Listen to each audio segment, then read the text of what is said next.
Hello guys, Facebook blog. সকালবেলায় এখন হচ্ছে মির্চি ধাবাতে যাচ্ছি হচ্ছে বোলপুর শান্তিনিকেতন। একটুখানি মানে চট করে গিয়ে চট করে চলে আসা টাইপের একটা মুহূর্ত। মা এখানে সেজে নিয়েছে সুন্দর একটা শাড়ি। কে দিয়েছে মা শাড়িটা? ভাই ফোটায় মেজো মামা দিয়েছে, তাই তো? ও, পিরো মামা দিয়েছে। তো আমরা হচ্ছে সুন্দর একটা জামা কাপড় পরে বেরিয়ে পড়েছি মার জন্য একটুখানি আউটিং। আর সোনাঝুরি আমি জানি না কবে বসে, কোনো আইডিয়া নেই, জাস্ট বেরিয়ে পড়েছি আর কি, এরকম একটা ব্যাপার। ওখানে গিয়ে তাহলে দেখা হচ্ছে। ও না, দাঁড়াও, খাচ্ছি। কি খাবে মা? ও, আমাদের সাথে আরো দুজন আছে, দেখাচ্ছি। তারা আমাদের সাথে এসছে হচ্ছে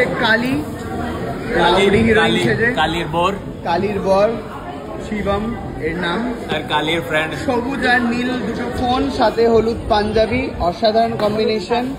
वाह भाई वाह, হলুদ শাড়ি সাদা ফোন। आंटी को भी सिखा दिया तुमने ताने मारना पूरा गाड़ी में। সরস্বতী পুজো সেজে এসছে এরা দুজনে দর্শক। আজকে সরস্বতী পুজো, কেসা লাগা মেরা মজাক? তো আজ হচ্ছে সরস্বতী পুজো, ওরা বেরিয়েছে শান্তিনিকেতন দেখতে প্রথমবার। গার্লফ্রেন্ড বয়ফ্রেন্ড মাথায় সিঁদুর পরে, যাতে রাস্তাঘাটে কেউ ওদেরকে না বলতে পারে, আর হোটেলে যাতে কেউ ওদেরকে না আটকায়, তাই জন্য। তো যাই হোক, হ্যাঁ এই হতা হ্যায়। তো আমাকে একটুখানি বলো যে বোলপুর শান্তিনিকেতনে কোথায় কোথায় গেলে ছপ করে, মানে আমরা চাইছি যে আজকে গিয়ে আজকেই ফিরে আসতে অথবা কালকে সকালে। হ্যাঁ, অর্ডার তো কালই। তো তোমরা একটুখানি সাজেস্ট করো কোথায় কোথায় যাওয়া যায় ঝপ করে গিয়ে টপ করে। আচ্ছা, আরেকটা যেটা তোমাদের সাথে শেয়ার করার রয়েছে, কালকে সকালবেলায় আমি একটা প্রতিজ্ঞা নিয়েছিলাম যে আমি ডায়েট করব, কঠোর ডায়েটে। আর রাত্রেবেলায় আমি চলে গেছি হচ্ছে বিয়ে বাড়িতে। আমি না জাস্ট ভুলে গেছিলাম বিয়ে বাড়ির খাওয়া দেখে। বিশ্বাস করো, আমার ভাত দেখে, মানে সকালবেলা তো ভাত খাই, অনেক টান ছিল আমাকে। তো ওই জন্য হচ্ছে আমি অজান্তে, খেলে তো ভুল হয় না, তো আমি ওই অজান্তে খেয়ে ফেলেছিলাম। এখন আমি আবার একটু কফি খাচ্ছি। আজকে আবার এখানেও এলাম, মা কি খাবে, মানে একা তো মা একটা খাবার খেতে পারবে না, ওই জন্য আজকের দিনটা একটু ছেড়েই দাও তোমরা, একটুখানি ভাত খেয়েই নিই একটু।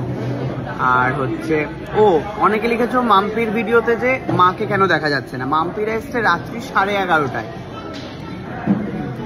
কম বলে ফেললাম, 12টা বা 12:30টায়। মা তখন অর্ধেক ঘুমের দেশে, মা হচ্ছে 9টায় ঘুমিয়ে পড়ে, তো মার পক্ষে অতক্ষণ বসে থাকা সম্ভব হয়নি। তো মা তখন অর্ধেক রাত মার তখন, তাই জন্য হচ্ছে তোমরা মাকে ভিডিওতে দেখতে পাওনি। তো এই হলো ব্যাপার। তো আমরা এবারে কফি খাই।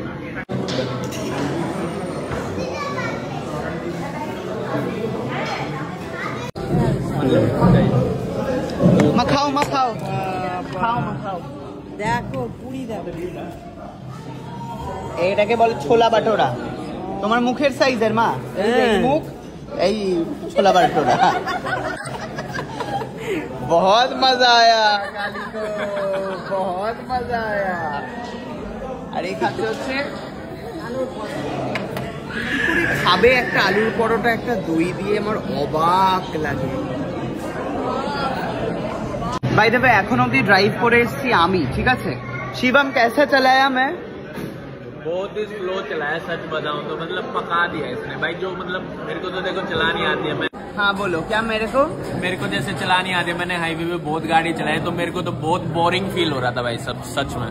काली, तुमको कैसा लगा था? Safe drive safe life, right? ये इसने ट्रक पे पढ़ा था गाइस। ये सबको पता है, ये सबको पता है। तुम बताओ सेफ नहीं? हाँ, सेफली चलाओ, थोड़ा लेट करके जाओ, उससे कोई दिक्कत नहीं है, बट सेफ जाना चाहिए। सब बैठे, फैमिली बैठे। हाँ, আমার কাঁধের ওপর দুখানা, মানে ওদের পরিবার আর আমার পরিবারের দায়িত্ব, মানে ভাবো সেটা। তো এটা কঠিন ব্যাপার না।